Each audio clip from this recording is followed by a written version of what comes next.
네, 여러분 안녕하십니까. 장용진 TV 7월 16일 토요일 순서 시작하겠습니다. 제가 오늘 조금 늦었네요. 늦은 이유는요. 제가 오늘 자료를 하나 준비를 하다가 조금 늦었습니다. 제가 오늘 준비한 자료는 김혜섭이라는 사람에 대한 이야기입니다. 김혜섭이라는 사람은요. 제가 알아보니까 김건희의 고모라고 합니다. 친정 고모라고 해요. 그러니까 김건희의 돌아가신 아버지의 그 여자 형제라고 보시면 되는데, 지금 제가 연령대로 볼 때는 누나 정도로 보여요. 그러니까 김건희의 고모라고 할 수 있는데요. 이 김건희의 고모가 지금까지 상당히 이 많은 정치에 개입을 해왔다. 정치적인 개입을 해왔고, 현재 국정에도 개입을 하고 있으며, 과거에 여러 가지 친윤석열 시위를 배후에서 조종했다라는 그런 증거들이 나오기 시작했습니다. 사실 확인해 보니까 이미 오래전에 나왔다는 주장을 하시는 분들도 계시기는 하세요. 지금 몇 개 제가 좀 확인을 해 보니까 그렇더라고요. 보니까 이제 과거에 여러분 아시는 분은 아시겠습니다만, 평화나무에서 이와 관련된 평화나무에서 이와 관련해 가지고 한번 평화나무에서 보니까 이걸 했더라고요. 여러분 혹시 아시는 분은 아시는지, 아시는 분은 아실 거라고 생각이 드는데, 그래서 평화나무에서 권지연 기자가 이 사건을 아마 취재를 했던 그런 적이 있는 것으로 알고 있습니다.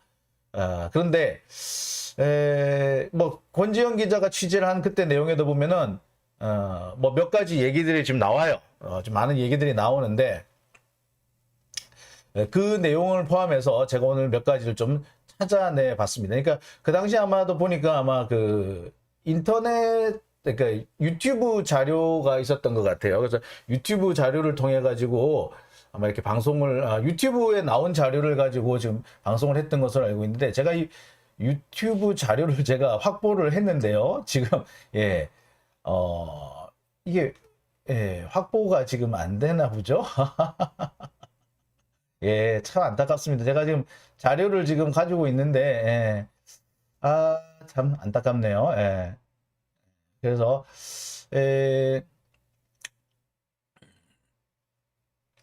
이게 왜 이러지? 예. 그래서 제가 지금 뭐 많은 자료를 좀 미리 좀 확보를 했습니다만, 오늘따라 이게 좀 여러 가지 애를 먹이는 게 있네요. 일단 제가 확보한 자료를 제가 잠시 후에, 그러니까 일단 여러분들한테 소개를 해 드리겠습니다. 자, 소개를 해 드릴 텐데, 문제는 이게 지금 잘 안 나올 것 같아서 제가 사실 좀 걱정이긴 하네요. 근데 뭐 되는 데까지 한번 제가 틀어보도록 하겠습니다. 자, 이게 참, 이게 제가 자료를 많이 확보를 했습니다만, 이게 마침, 이게, 틀어놓으려고 하니까, 안 되네요. 잠시만 좀 기다려 주시겠습니까? 아, 그래서 제가 오늘 뭐 자료는 뭐 여러 개 준비를 했습니다만, 이게 지금 제 뜻대로 안 돼가지고 지금 당혹스럽네요. 하는 데까지 해보고요. 안 되면은 다시 시도를 다시 한번 해보도록 하겠습니다. 일단 오늘 방송 오늘 방송은 제가 자꾸 버벅대네, 정신이 없으니까. 자, 천천히 하세요. 류마스코트님 천천히 하세요라고 하셨고요. 기억 공공뉴스, 이건 어디인가요? 자작극 정리 잘했더만요라고 하니 무슨 자작극인가요? 저작권 조심. 쉬엄쉬엄 하세요. 팩트 폭격기. 저작권 때문에 제가 사실 이거를 그냥 살 수는 없어가지고 편집을 했거든요. 편집을 하는 과정에서 오디오가 날라갔어요. 아마 분명히 오디오를 살렸는데 오디오가 날라가 버린 거예요. 그래서 아까 좀 제가 아까 연습 삼아 좀 틀었더니, 여러분들 오디오 안 나온다고 말씀하신 분들 계셨죠? 오디오가 지금 날라가 버렸어요. 그래서 지금 방금 제가 오디오를 살리려고 지금 해봤는데, 오디오가 지금 몇 가지 지금 문제가 좀 있는 것 같아요. 지금, 생각보다 이게 왜 안 되는지 모르겠는데,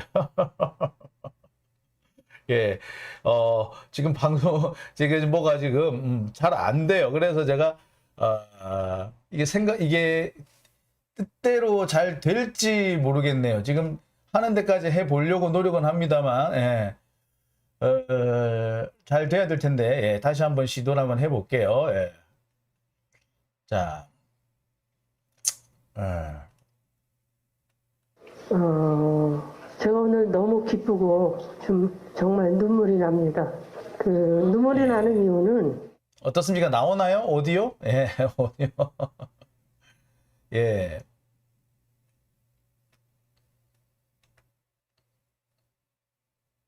이게 지금 오늘 뭐가 좀 자꾸 애를 먹여요. 예. 예, 자꾸 애를 먹여가지고, 예. 어, 이게 클릭이 왜 잘 안 든, 안 먹네요. 예. 자, 일단 뭐 되는, 일단 어느 정도 나오니까, 자, 이거대로 그냥 준비가 됐으니까, 준비가 된, 이 정도 뭐 완전하진 않지만, 그런 대로 준비가 된 걸로 보고, 예, 일단 이걸로 오늘 본격적인 내용 시작하겠습니다. 아이고, 힘드네요. 오늘 지금 클릭이 안 먹어요, 클릭이. 지금 뭐가 지금 컴퓨터에 좀 뭐가 문제가 있는데, 방금 오디오 들렸죠? 예. 오디오 들렸으면 되는 겁니다. 예. 근데 제가 지금 이 컴퓨터가 지금 뭐가 문제가 생겼는지 클릭이 안 먹습니다. 예. 그래가지고, 클릭이 먹힐 때도 있고, 안 먹힐 때도 있고 하다 보니까 지금, 예, 뜻대로 지금 제 뜻대로 잘 안 돼요. 그래서, 예. 자, 그러면 일단, 요걸로 그냥 바로 그냥 시작을 하도록 하겠습니다. 뭐 되는 대로 시작을 하는 걸로 하겠습니다. 자, 그러면은, 자, 오늘 제가 준비한 얘기 하나하나 좀 짚어서 설명을 해 드리겠습니다. 오늘 제가 준비한 얘기는 두 가지입니다. 처고모의 힘, 윤석열 처고모의 힘, 대검 화환 시위도 그분 작품? 네, 이 이야기를 하나 준비했고요. 또 하나는 한동훈 법무부는 패소할 결심. 이 두 가지 내용을 좀 준비했습니다. 한동훈 법무부는 패소할 결심? 이건 무슨 말이냐고요? 예. 여러분, 제가 전에도 말씀을 드린 바가 있었는데, 예, 윤석열 총장이, 윤석열 대통령이 윤춘장 시절에, 예, 아마 그때 여러분 뭐 기억을 하실 겁니다. 윤춘장 시절에, 예, 당시 여러분 잘 아시죠? 추미애 장관으로부터 징계를 먹은 게 하나 있었죠. 예. 징계를 먹었는데 정직 2개월인가 먹었잖아요. 그 2개월 정직 먹은 거, 예. 그 2개월 정직 먹은 거에 대해서 윤 춘장이 당시 징계 취소 소송이라는 걸 냈습니다. 근데 그 징계 취소 소송 현재 진행 중이에요. 1심에서는 징계가 정당했다라는 판단이 나왔는데 아직 2심 항소심 판단이 나오지 않은 상태예요. 않은 상태인데 정권이 바뀌었네. 정권이 바뀌면서 이제 윤석열 징계 처분 취소 소송을 한동훈이 진행을 하게 됐어요. 자, 이렇게 되면 어떻게 돼요? 예, 사실은 현재 윤석열 정부는 이 징계 취소 소송에서 손을 떼야 됩니다. 법무부가 이 소송에 손을 대면 안 돼요. 이게 원칙이거든요. 근데 지금 한동훈 법무부는 어떻게 하고 있다? 이 소송을 지금 마구 좀 주물럭대고 있죠. 그래서 1심을 잘 처리한 변호사들 다 잘라버리고 어떻게 했다? 변호사를 싹 교체해요. 변호사를 교체했는데 보니까 좀 아니야.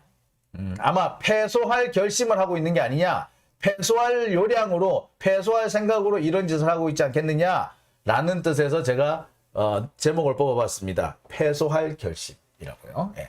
패소할 결심. 지금 현재 한동훈 법무부는 패소할 결심이다. 이 내용으로 오늘 두 가지 내용으로 오늘 방송 준비했습니다. 제가 오늘 빨리 방송을 시작하고 또 방송을 좀 더 매끄럽게 하려고 준비를 많이 했습니다만 이 준비를 한다는 게 오히려 방송을 좀 더 매끄럽지 못하게 한 것 같아서 좀 죄송스럽네요. 자, 오늘 그건 그거고요. 본격적인 이야기 오늘 시작하겠습니다. 자, 블루로즈님, 용진이 형아 화이팅! 예. 김현주님, 막장 정보의 끝이 궁금하네요. 예. 코스모스님, 탄핵 한동훈이 하셨네요. 예. 신혜은님, 제척사항 아닌가요? 제척사항까지는 아니겠습니다만, 이거는, 이해 충돌이죠. 이해 충돌이기 때문에 이거는 명백하게 이해충돌 금지법 위반입니다. 그리고 이해충돌 금지법을 떠나서 이거는 법리상 잘못되는 거예요. 법리상 이렇게 하면 안 돼요. 이게 뭐냐면은 자기 소송이라는 거 쌍방 대리라 그러잖아요. 쌍방 대리를 할 수 없도록 쌍방 대리 혹은 상대 대리 이런 걸 할 수 없게끔 돼 있어요. 그러니까 뭐냐면은 소송을 하면은 서로 양쪽 당사자가 있지 않습니까? 그런데 한쪽 당사자가 한쪽 당사자를 대리해버리면 어떻게? 원고가 피고를 대리해버리고 피고가 원고를 대리해버리면 이건 소송이 아니라 장난이죠. 대표적으로 이런 경우가 있습니다. 부모와 자식 간의 소송이 났다 쳐. 근데 자식이 미성년자야. 그러면은 자식의 대리인이 누굽니까? 부모거든요. 그러면은 부모가 부모를 상대로 싸움을 재판하게 되는 거냐? 같은 사람이. 이렇기 때문에 뭐가 돼? 예, 이해 충돌이고 이런 거는 자기 스스로 소송하는 거잖아요. 쌍방 대리라고 해야 되냐면 상대 대리라고 해야 되나? 그러니까 이런 문제가 생기죠. 이런 거는 소송 자체를 하면 안 된다라고 아예 민법에 이렇게 정돼 있어요. 기본 그거는 법리를 떠나서 상식 아닙니까? 자, 그런 상식인데 이런 상식을 윤석열 정부가 어기고 있다는 거죠. 예. 자, 백살공주님, 대한민국이 이렇게 헐렁했나요? 아니요. 대한민국이 이렇게 헐렁한 나라 아니었습니다. 아니었는데 이놈의 정권은 어떻게 된 정권인지 이렇게 나라를 그 단 몇 달 사이에 이렇게 완전히 엉망진창으로 만들어 놓은 것 같습니다. 감히 어떻게 대한민국에서 이런 일이 일어날 수가 있을까요? 예, 상상할 수가 없는 일인데 이 상상할 수 없는 일들이 지금 대한민국에서 벌어지고 있습니다. 자, 김종신님, 이 XX들이 언제 법대로 하던가요? 예. 네. 자, 그러면 오늘 본격적인 이야기 시작하겠습니다. 오늘 첫 번째 주제, 친정 비선 라인의 탄생, 김혜섭 서고무의 힘, 대검 화환 시위도 그분 작품? 네. 자, 이 얘기를 오늘 이제 본격적으로 첫 번째 이야기로 시작을 해 보겠습니다. 이 이야기가 무슨 이야기냐? 이 말이 무슨 말이냐? 이 소리가 무슨 소리냐? 네. 여러분 혹시 기억하십니까? 윤석열이 검찰총장으로 있을 무렵, 예, 그 무렵에 대검 앞에 이런 장면이 펼쳐졌습니다. 예, 화환이 쫙 늘어져 있었어요. 자, 이 장면 여러분 하시는 분들은 기억하실 거라고 생각이 들어요. 예. 예. 자, 여러분 기억하시는 이 장면. 예. 자, 이 장면을 보면서 어떤 사람들은, 어이씨, 윤석열을 지지하는 사람이 이렇게 많았어? 이렇게 많아가지고, 이렇게 대검 앞에, 이렇게 판을 벌릴 정도로, 이렇게 많은 사람들이 윤석열을 지지하나? 이런 의심을 받을 수 있는 상황이 벌어졌었습니다. 예. 여러분 다 기억하시죠? 이거. 예. 자, 바로 이 장면은 사실, 보수 세력들이 윤석열을 중심으로 아마 집결하고 있다. 이런 이런 얘기가 나오기도 했었고요. 윤석열을 대권 후보 반열에 올려놓는 거의 결정적인 장면이 아니었나 생각이 들어요. 이렇게 화환이 쫙 늘어져 있으니까, 윤석열이 국민들한테 지지를 많이 받는구나라고 했고요. 이것 때문에 검사들이 더 날뛰었어요. 와, 우리가 국민들로부터 지지를 받는다. 우리를 지지하는 국민들이 이렇게 많다. 이러면서 이거 가지고 으쓱으쓱 하기도 했고, 윤석열도 이거 보면서 되게 뿌듯해하고 막 그랬어요. 자, 바로 이것이 어떻게 보면 윤석열의 지금의 윤석열을 만들었다라고 할 수 있는 아주 중요한 장면인데, 자, 이 장면이 알고 봤더니 누구 작품이더라? 예, 알고 봤더니 바로 그분 작품이더라. 그분은 누구? 네. 당초 알려지기로는 극우 유튜버인 김상진 씨가 이걸 주장한 것으로 알려져 있어요. 그리고 김상진 씨가 일반인들의 유튜브 이제 시청자라든지 구독자들로부터 모금을 받아서 그 지원을 순수한 개인 시민들의 지원을 받아서 이런 퍼포먼스를 벌린 것으로 이렇게 되어 있습니다. 화환 한 수백 개가 이렇게 쭉 늘어져 있으면 사실 상당히 위압적이기도 하죠.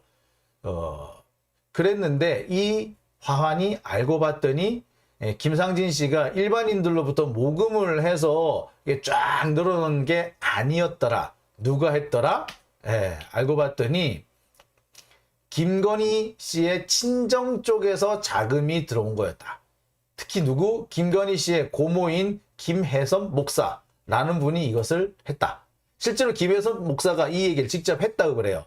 공개적인 장소에 가가지고 공개석상에서 이 화환 시위, 본인은 화환 전시회라고 합니다. 화환 전시회는 내가 주도한 거다. 나는 이 화환 한 개가 각각 1인 시위라고 생각을 했다. 라고 주장을 합니다. 이 사람은 뭐라고 주장을 하냐면 광화문 집회가 당시 금지된 적이 있었죠.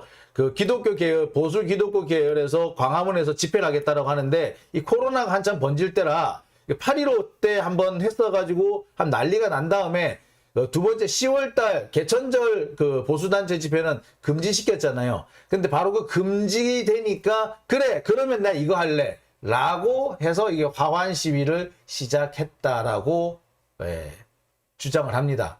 언제? 보수 시민단체 및 전국 기독교 장로회 연합 뭐 이런 데서 그 행사 출범식을 하는데 그래서 전복일연인가 뭐 해가지고 뭐 전복일연?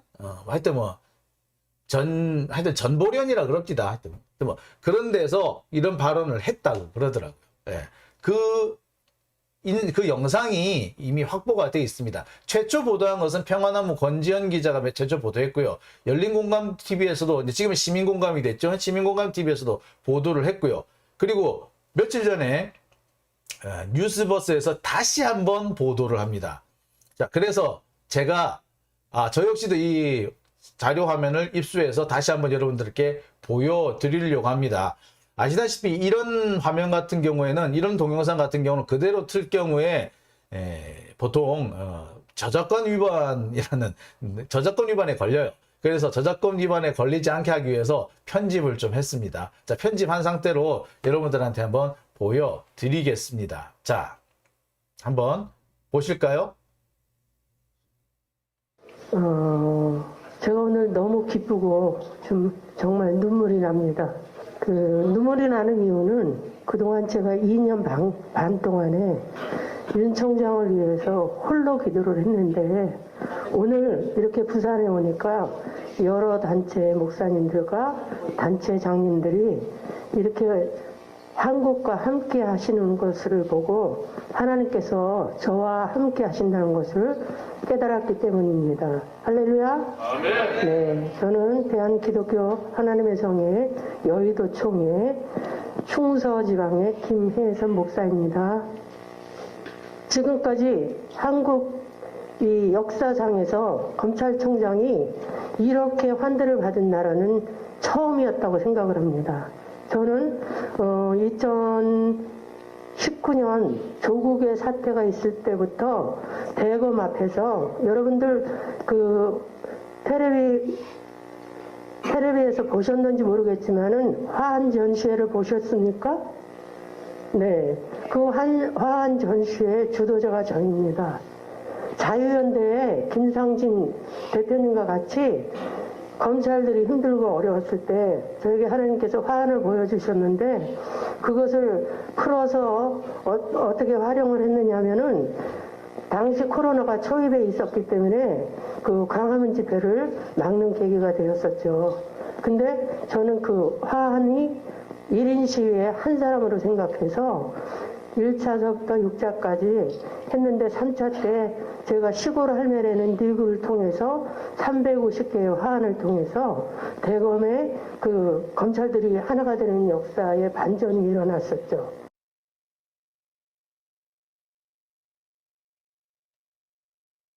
네, 또 소리가 안 들렸나요? 소리가 안 들리셨나요? 예, 소리가 나옵니까? 예, 소리가 안 나온다는 분이 계시고 소리가 나온다는 분이 계신데 소리가 안 나왔나요?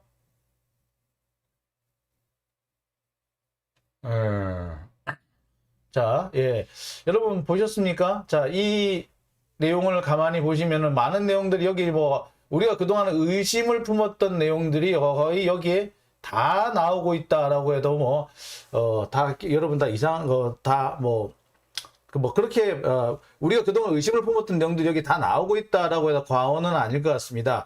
사실 대검 앞에 이렇게 화환을 쫙 전시를 하고 할 때 많은 사람들이 저거 어디서 돈을 받아가지고 저렇게 쫙 늘어놓지? 라고 의심을 했었습니다. 하루 이틀도 아니고 여러 번 했었어. 오랫동안 계속 반복됐었거든요. 도대체 저 돈이 어디서 나왔을까? 누구한테서 받았을까?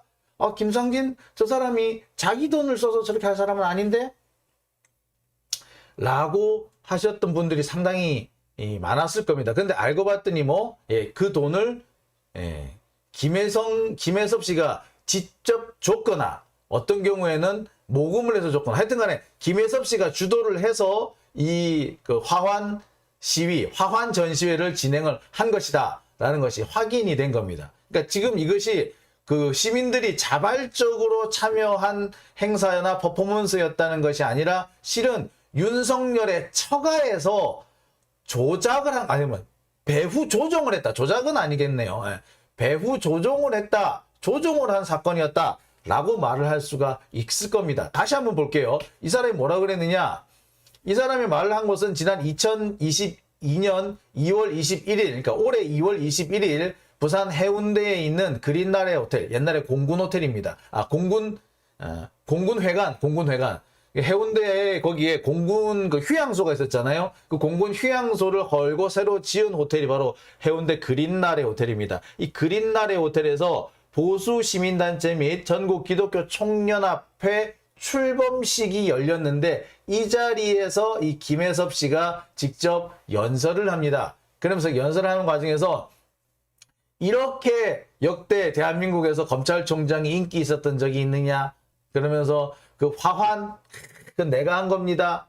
1차부터 6차까지 했는데 3차 때는요, 제가 시골 할매라는 닉네임으로 350개를 주문해가지고 쫙 했습니다. 예, 그랬어요. 야, 이게 뭐예요? 이거 뭐? 예. 자, 이게 시민들의 자발적인 퍼포먼스나 어떤 시위였다기보다는 윤석열의 처가에서 주도한 사실상의 어용 시위였다라고 해도 과언이 아닌 게 돼버리는 거죠. 이렇게 되면. 그죠? 예. 말 그대로 어용 시위인 거죠. 예. 검용이라 그래야 되나요? 아니면 춘용 시위인가? 춘장용 시위인가? 하여튼 그 춘장용 시위, 하여튼 춘용 시위를 한 겁니다. 자, 이분이 이 자리에서 무슨 얘기를 했느냐? 다시 한번 살펴볼게요. 예. 이 김혜섭 목사는 이날 행사에서 뭐라고 얘기했느냐? 자신이 그동안 윤석열 총장을 위해서 2년 동안 홀로 기도해왔다. 그런데 내가 오늘 부산에 와서 보니 이렇게 많은 사람들이 윤석열 편을 들어준다니, 야, 나 너무 좋다. 그러면서 뭐냐면은, 이제 아마 그러면서 약간 업이 된 것 같아요. 기분이 이제. 예, 업이 됐겠지. 예. 그러면서 대검 앞에서 열렸던 화환 전시회 여러분 혹시 아시느냐? TV에서 혹시 보셨느냐? 그거 내가 주도했다. 1차부터 6차까지 했는데 3차 때는 내가 직접 보냈다. 시골 할매라는 닉네임으로 350개를 보냈다. 라고 이야기를 합니다. 누가? 김혜섭 씨가 어디서? 2022년 2월 21일 부산 해운대 그린나래 호텔에서 자기 입으로 많은 사람들 앞에서 공개적으로 발언을 했습니다. 자, 그뿐만이 아닙니다. 김혜섭 씨는 뭐라고 얘기하느냐? 김건희 씨의 무속 논란과 관련해서 김건희 무속 아니야. 걔 우리 집안이 4대째 기독교 집안이야. 목사가 3명에 장로가 15명에 권사가 15명 뭐 이렇게, 그리고 아버지가 양평 병산교회를 만들었어. 우리 할아버지가 라고 주장을 합니다. 자, 그렇게 주장을 했어요. 엄청난 얘기를 한 거죠. 야, 이게 진짜일까? 여러분, 진짜인 것 같아요? 가짜인 것 같아요? 예. 자, 저도 상당히 궁금했습니다. 다시 한번 내용을 좀 들어볼까요?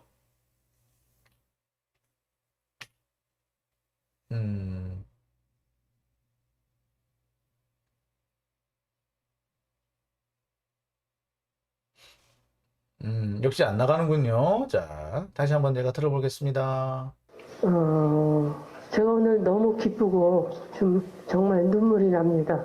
그 눈물이 나는 이유는 그동안 제가 2년 반 동안에 윤 총장을 위해서 홀로 기도를 했는데 오늘 이렇게 부산에 오니까 여러 단체 목사님들과 단체 장님들이 이렇게 한국과 함께 하시는 것을 보고 하나님께서 저와 함께 하신다는 것을 깨달았기 때문입니다. 할렐루야. 네, 저는 대한기독교 하나님의 성회 여의도 총회 충서지방의 김혜선 목사입니다.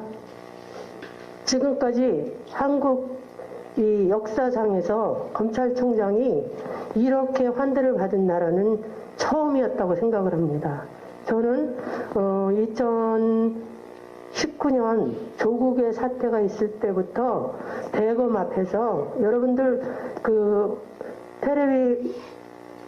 텔레비에서 보셨는지 모르겠지만은 화한 전시회를 보셨습니까? 네, 그 화한 전시회 주도자가 저입니다.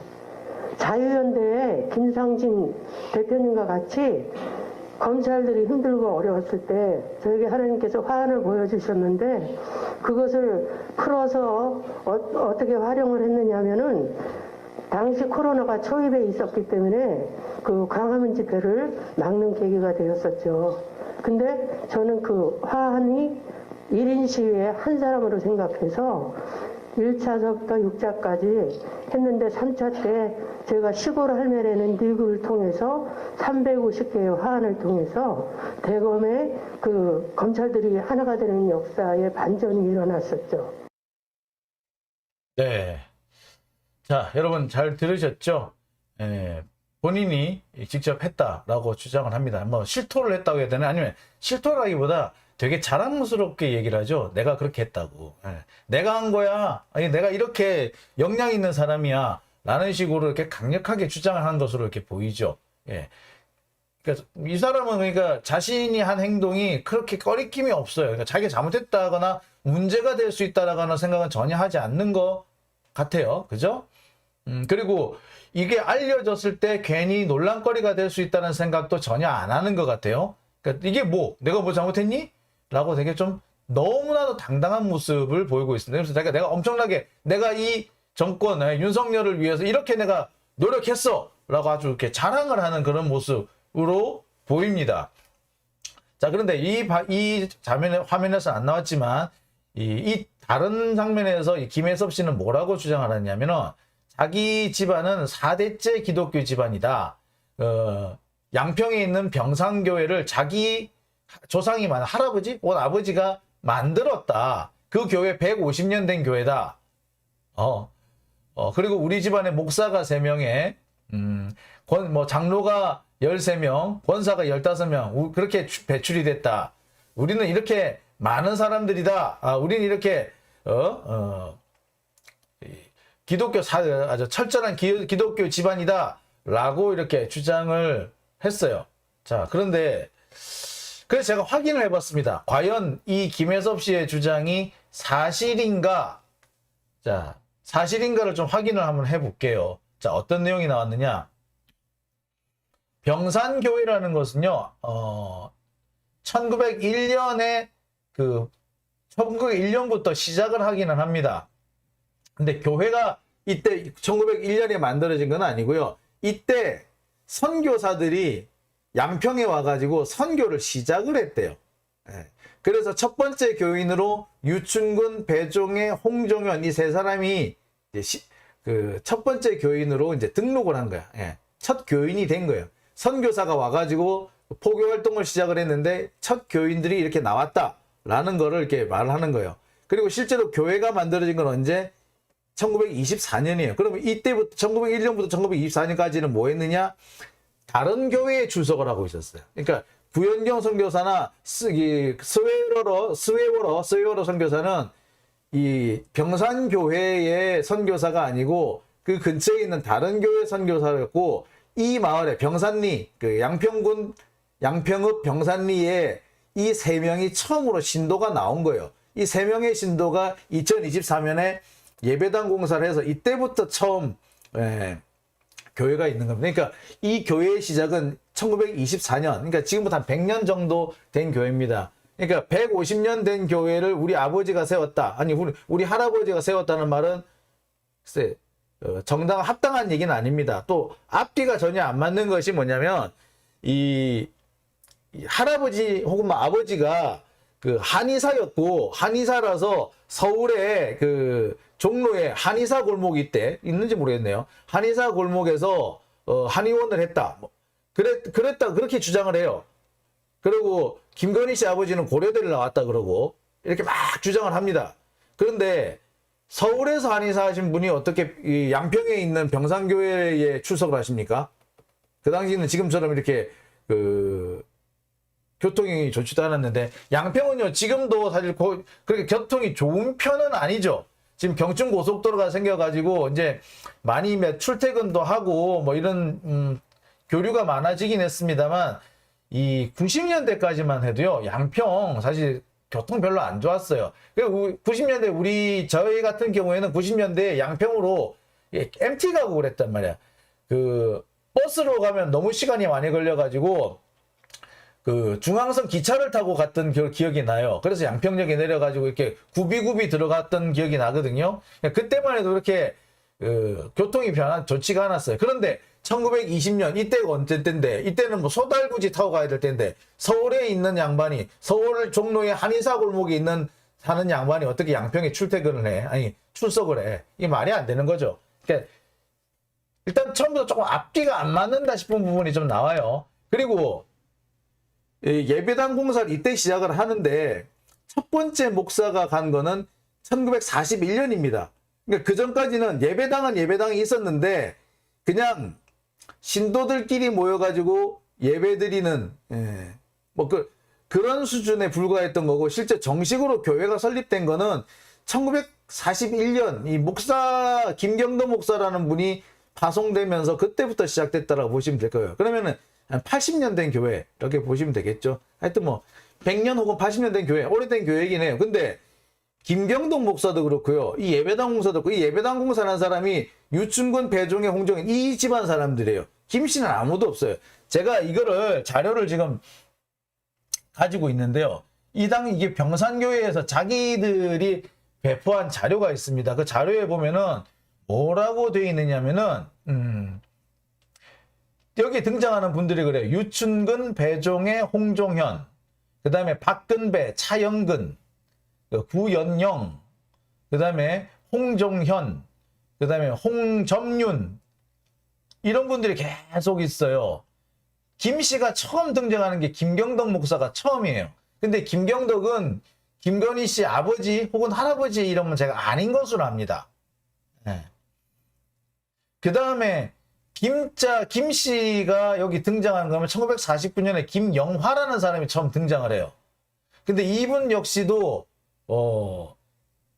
김건희 씨 부모 형제 뭐냐면 삼촌이나 그 일가 쪽으로 보이지는 않습니다. 그 다음에 1955년에 김성환, 김홍석 뭐 이런 분들이 막 있긴 한데, 자 적어도 이때까지만 해도 그러니까 예배당을 만들고 첫 번째 목사님이 오실 때 이때까지만 해도 김건희 씨 그 집안, 뭐 친정 집안이 이 교회와 특별한 연관이 있었다고 보기는 어려워요. 예. 그렇죠? 예.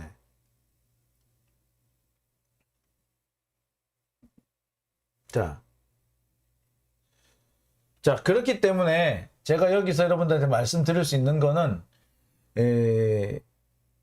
이 김혜섭 씨가 주장하는 내용이 글쎄 뭐 거짓말까지 뭐 했겠습니까만은 적어도 상당한 양의 과장이 포함되어 있을 가능성은 큽니다. 여하튼 뭐 자기가 4대째 기독교 집안의 목사 3명, 장로 15명 이런 거는 조금 오버한 것 같다라는 생각이 들어요.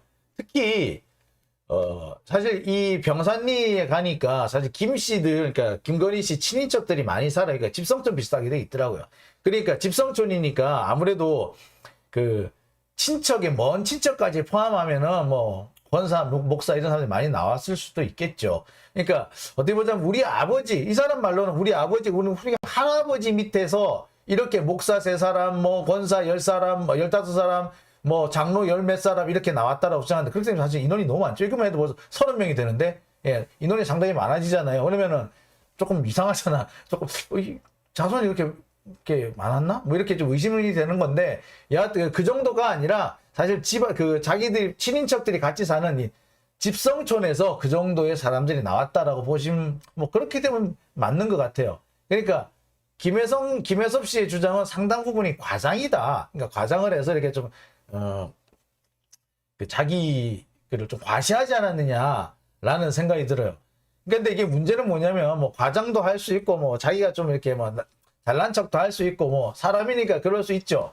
근데 문제는 이게 정치적인 의미를 가지면서 이게 국민들한테 상당히 잘못된 어떤 그 메시지를 줬을 거예요. 그러니까 이 김혜섭 씨는 뭐냐면은 김건희 씨가 무속이 아니다, 무속을 안 믿는다라고 주장을 하기 위해서 이렇게 과장된 표현을 한 겁니다. 근데 이건 뭐냐면은 선거법상 허위 이게 이게 선거법 위반 문제가 생길 수가 있어요. 이게 과장이 이 부분은 이런 부분도 있어요. 그러니까 적어도 선거에 그 부당한 영향력을 미친 것만은 부적절한 영향을 미친 거나 분명하죠. 여하튼 목사님으로서 해야 될 목사님이 공개석상에서 하실 말씀은 좀 아니다 라는 생각이 드네요. 여하튼 문제는 뭐 이 사람들이 좀 과장했다 이게 여기서 끝나는 게 아니고요.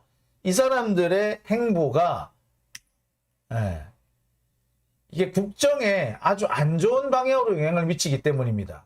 이 김혜섭 씨 같은 경우는 이렇게 과장을 해가지고 내가 이게 윤석열 정권 탄생에 엄청나게 큰 공로를 세웠어 막 이렇게 주장한 거 아니에요? 이렇게 내가 여기 이 정권 충돌범에 큰 공로가 있어 라고 주장하는 사람들의 특징이 뭡니까? 대가를 말하죠. 대가. 즉 뭐다? 내가 이 정권에 그 탄생을 하는데 큰 1등 공신인데 당연히 내가 한두 사람 정도 찔러 넣을 수 있는 거 아니야? 내가 이런 거 부분을 좀 얘기할 수 있는 거 아니야? 라고 하겠죠. 즉 이렇게 주장하는 것이 단순히 뭐 국민들의 판단을 흐트러뜨렸다 이런 걸 수도 있지만 이런 거를 바탕으로 해가서 이런 과장을 바탕으로 해가지고 국정에 함부로 개입을 한다는 거예요. 지들이 뭐라고? 지들은 그냥 친인척일 뿐이고 친인척도 대통령 친인척이 아니라 뭐다? 영부인 친인척인데 그 연주를 가지고 국정에 담나라 배나라 개입을 할 수가 있다. 그런 개입에 우려가 있다.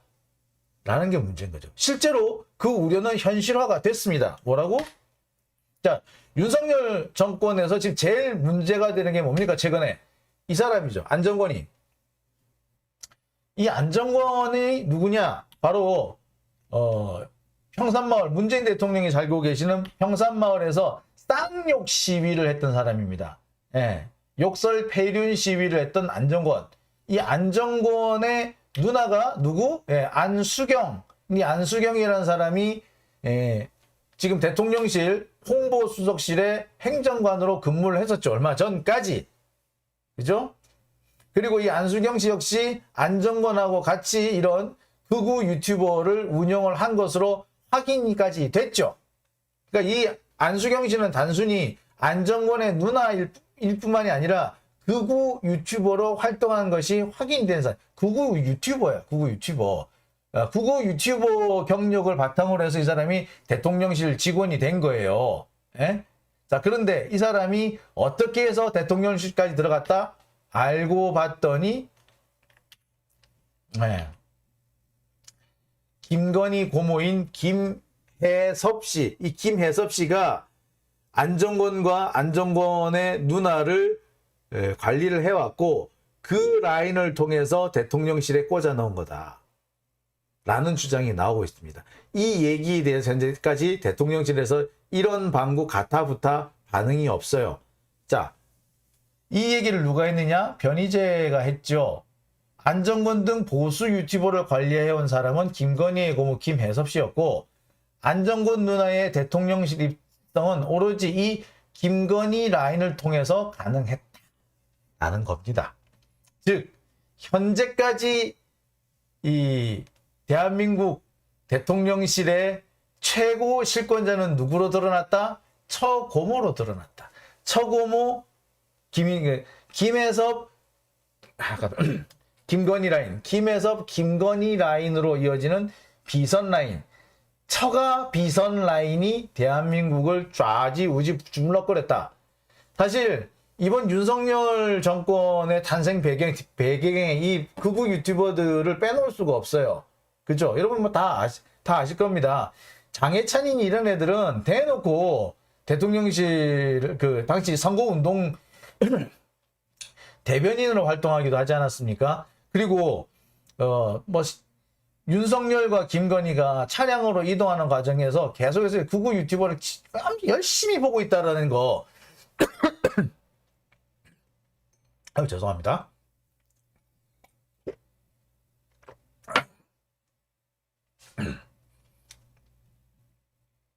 극우 유튜버를 열심히 보고 있다는 거는 이제 널리 알려진 사실이었잖아요.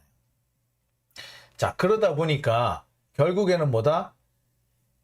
이 윤석열 정권을 쥐락펴락하고 어떻게 보자면 윤석열의 정책을 좌우하는 핵심적인 역할을 한 사람이 누구다? 누구일 수 있다? 김혜섭일 수 있다가 되는 거죠. 즉 비선 라인이 지금 하나 생긴 겁니다. 이 사람이 과장을 하고 또는 자기 일을 과시를 하고 내가 이거 했어, 내가 저거 했어 하고 이렇게 어깨 힘 막 주고 다니고 이것까지는 뭐 그럴 수도 있어요. 뭐 그래도 막 꼴불견이지. 뭐 그렇다 뭐 그 정도까지는 봐줄 수 있어. 근데 문제는 뭐 이 사람들이 그런 인연 자기가 대선에 개입을 해서 상당히 공을 세웠다라는 그런 생각 이런 생각이 뭘로 이어지고 있다? 국정 개입으로 이어지고 있다. 국정에 비선들이 마구 개입을 하고 있다. 자, 그런 상황이 되는 겁니다. 이렇게 되면 뭐가 된다? 대통령직이 윤석열 처가의 패밀리 비즈니스가 된 거예요. 그죠? 이 사람들은 뭔가 이권을 얻기 위해서 패밀리 비즈니스 차원에서 윤석열을 밀었다. 그래서 패밀리 비즈니스 차원에서 극우단체에 돈도 대고 시위 배후 조종도 했고 갈등을 조장하기도 했다. 자, 그리고 이제 그 결과로 뭐가 된다? 선거 이후 공직인사에 개입한다. 공직인사뿐만 아니라 앞으로 모두 개입할 수도 있다. 각종 정책 집행이나 또는 이권에도 개입할 수가 있죠. 예. 그럴 가능성이 충분합니다. 지금 나오는 게 벌써 이런 얘기가 벌써 나와요. 세계일보 보도 보세요. 까도 나오는 대통령실 의문. 공정과 상식 흔들려. 라는 보도가 이게 세계일보 보도로 나오기 시작했습니다. 세계일보가 여러분 뭐 아시는 분은 아시겠습니다만 윤석열 정권의 상당히 우호적인 신문사 아니었습니까? 예. 그리고 뭐 통일교 쪽이잖아요, 이쪽이. 통일교 쪽이 되다 보니까 상당히 윤석열한테 우호적으로 이렇게 기사를 썼었어요. 근데 그 우호적이라는 언론사가 이제 이렇게 보도하기 시작합니다. 까도 나오는 대통령실 의문, 공정과 상식이 흔들린다. 라고 이렇게 바로 직격탄을 날리고 있어요. 예. 그러면서 뭔 얘기를 하고 있다?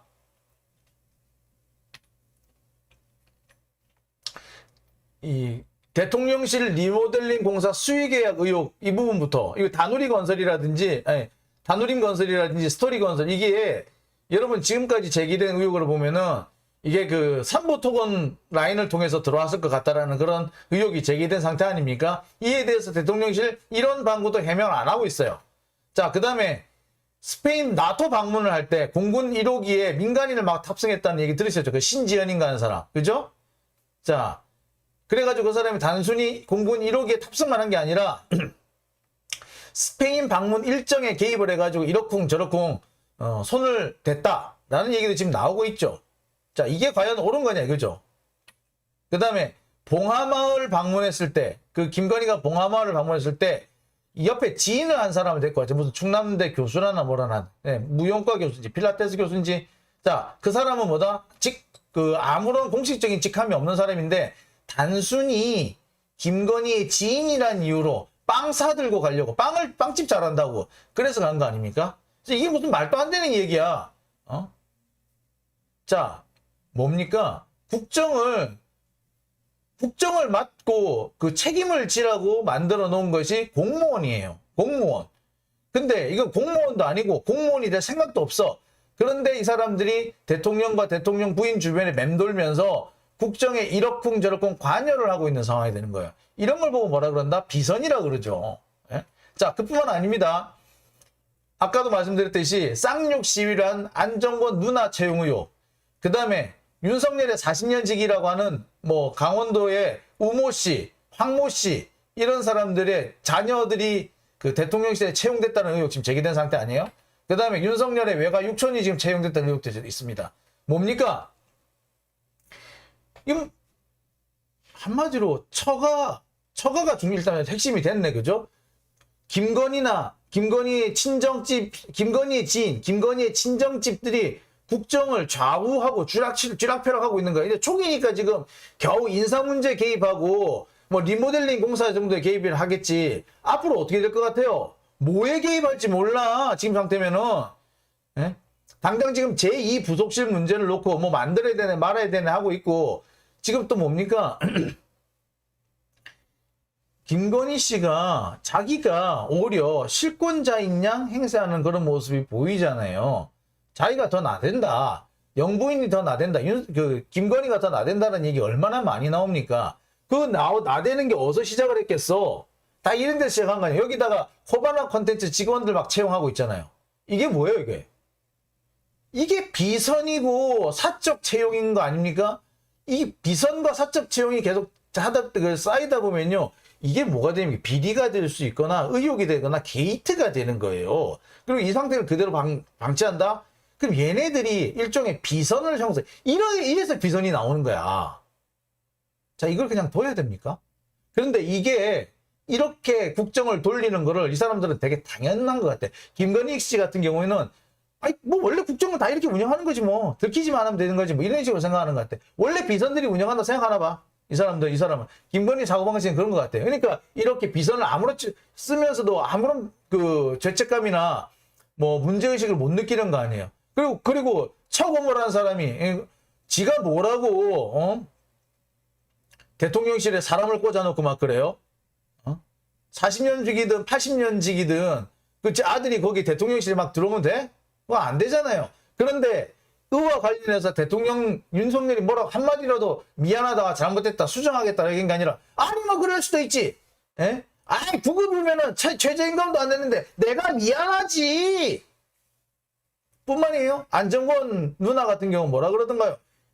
아니 안정권이면 안정권이고 누나면 누나지. 그거 어떻게 연관시켜? 그거 연전이야. 오히려 자기들이 적반하장으로 큰 소리를 칩니다. 자, 바로 이거는 뭐냐? 비선 라인이 자신들한테는 그게 정상으로 알려져 있는 거예요. 비선이 정상인 거예요, 지들한테는. 즉 뭐냐면 앞으로 이런 비선들이 나라를 좌우하게 될 것이다라는 게 명약관화한 거예요. 비선이 잘못됐다고 생각 안 하는 거야. 그 비선에는 내가 아는 사람들이 오는 거지. 원래 비선은 내가 아는 사람들이 오는 거야. 공식적인 그거는 공식적인 거고 실제로는 다 비선이 알아서 해. 이렇게 되면요 뭐가 되느냐면 우리나라의 정당제 민주주의라든지 대의제 민주주의라는 게 다 없어져요. 정당제 민주주의가 뭡니까? 국민의 생각을 정당이라는 체제를 통해서 국민의 의견을 흡수해가지고 국민의 여론을 흡수해서 국정에 반영하라는 거거든요. 그런데 그런 정상적인 국정 여론 반영 국민의 의사를 반영할 수 있는 경로를 거치지 않고 권력자와 가깝다는 이유만으로 국가 정책에 개입할 수 있다. 이것 자체가 비선이고 이것 자체는 바로 위헌입니다. 이거는 심각한 문제가 되거든요. 근데 이 사람들은 이게 뭐다? 뭐 그럴 수도 있는 거 아니야? 뭐 그럴 수도 있지 뭐. 안 들키면 되는 거 아니야? 이런 생각을 하고 있는 거죠. 네, 그러니까 이렇게 마구 채용을 하는 거야. 이게 얼마나 심각한 건지 글쎄 이 사람들은 얼마나 인지를 하고 있는지 저는 상당히 좀 의문스럽습니다. 예. 자, 물론 이러면 이럴수록 윤석열의 종말은 빨리 올 겁니다. 그래서 뭐 저는 딱히 뭐 말리고 싶진 않아요. 말리고 싶지는 않는데 문제는 그런 과정에서 대한민국의 국격이 무너지고 다시 한번 우리 국민들이 고통을 받게 될 것이라는 점이 무척이나 안타깝고 걱정이 됩니다. 자, 댓글 한번 볼까요? 전지현님, 자기들끼리 쥐어뜯고 싸우겠죠, 이러다가. 예. 사랑이님, 나라가 이상해지는 게 한순간이다. 예. 경산바지님, 이명박이나 박근혜 때는 소란스럽지 않게 교묘하게 했는데, 이번에는 너무 대놓고 작업하는 것 같네요. 예. 로자님, 이 좋은 기회에 민주당은 뭐 하는가? 민주당이 국힘당인가? 참 그러네요. 예. 그러네요. 참 답답습니다. 정말. 예. 나묵님, 이 찍들 정말 원망스럽다. 그렇습니다. 뭐 저도 참 원망스럽습니다. 자, 예, 나라가 이렇게 순식간에 무너질 수 있고 국격이 이렇게 순식간에 추락할 수도 있습니다. 윤석열 지지율이 추락하는 거 저는 환영해요. 좋아요? 근데 나라가 지금 이 꼴이 이게 뭡니까? 꼴이 지금 나토 때 우리나라가 거의 나토 국가들한테 패싱 당하지 않았어요? 윤석열이 패싱 당한 건 그렇다 치고 대한민국이 패싱 당하고 있지 않습니까? 그런데 거기서 반성하기는커녕 곳곳에 자기 사적 채용을 해가지고 자기 아는 사람들 곳곳에 찔러놓고 그런 사람들을 끌어모아가지고 국정을 운영하겠다고 하고 있으니 이게 나랍니까? 답답습니다. 생각 같아서는 당장이라도 멱살 잡고 끌어내리고 싶은데 그럴 수 없다는 게 너무 안타깝죠. 자, 여러분 걱정하지 마세요. 왜 걱정하지 마시냐? 방법이 있더라고요. 이 그 방법 진짜 윤석열 멱살을 잡고 끌어내리고 싶은데 그러지 못하지만 그럴 수 있는 길이 열리고 있어요. 어떻게? 윤석열 스스로가 열고 있어. 열어 제끼고 있어. 자, 그게 뭐냐고요? 제가 그런 얘기를 했죠. 탄핵 마일리지가 쌓이고 있다. 탄핵 마일리지. 자, 탄핵 마일리지가 확실하게 하나 쌓였어요. 그거 하나 설명해 드릴게요. 자, 두 번째 이야기 띄워드립니다. 자, 두 번째 이야기는요. 한동훈 법무부는 패소할 결심입니다. 자, 이게 뭐냐? 윤석